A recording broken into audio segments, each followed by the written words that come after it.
In this Adobe Premiere Pro tutorial, I'm going to show you how I created this kind of CRT pixelize effect with a few filter combinations.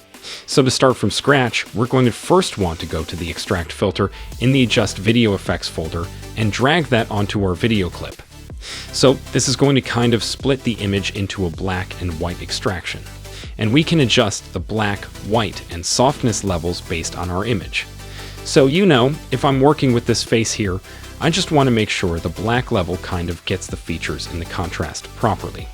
And then it's kind of up to my taste on where to pull the black and white just so I can kind of see the original image. And then you can increase the softness a good amount so that it's less like an ink extraction and more just like a cool black and white type of look. So I'm pulling that softness up quite a bit, and we're going to leave it not inverted. The next thing we want to do to create that pixelized look is add a grid effect on top. So this is in the Generate Video Effects folder.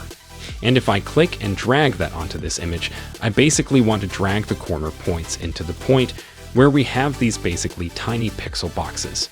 And you can drag them in as much as you need. And you can also increase or decrease the border amount once we're kind of there.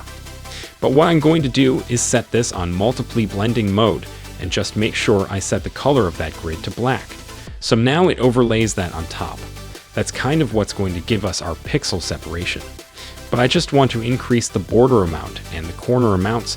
I want to just pull them in enough so that we get that pixelized look, but we can still see the original image. So this already is shaping up to be a cool looking effect.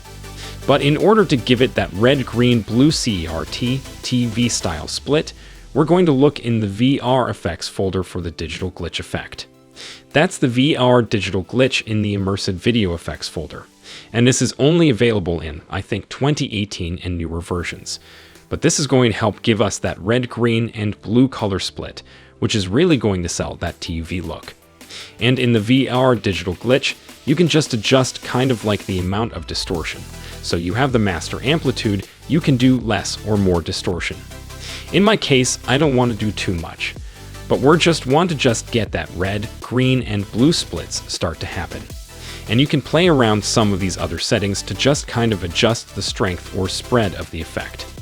And you have all kinds of options on exactly how far things are distorted horizontally or vertically, and also how far the colors are shifted, in which way the VR digital glitch stays static. But you actually have the ability to animate it if you adjust the distortion evolution. So I can add a keyframe at the beginning and then a keyframe at the end and just make it go through one Rev1 cycle, so to speak. And that'll just animate things a little bit. But from this point, you can kind of just play around with the size of the grid if you want like a more open pixel or closed pixel, the border and corner amounts, and the strength of your distortion. And then if you want, you can throw whatever else colors or effects you want on top. But that's a basic combination to transform your image into this pixelized CRT style effect. I'm really proud of this. I don't think I've seen anyone else kind of use the grid in this way to pixelize things and then split them. So thank you so much for watching. I hope you enjoyed this tutorial and learned a couple of tricks, and I'll see you in the next video.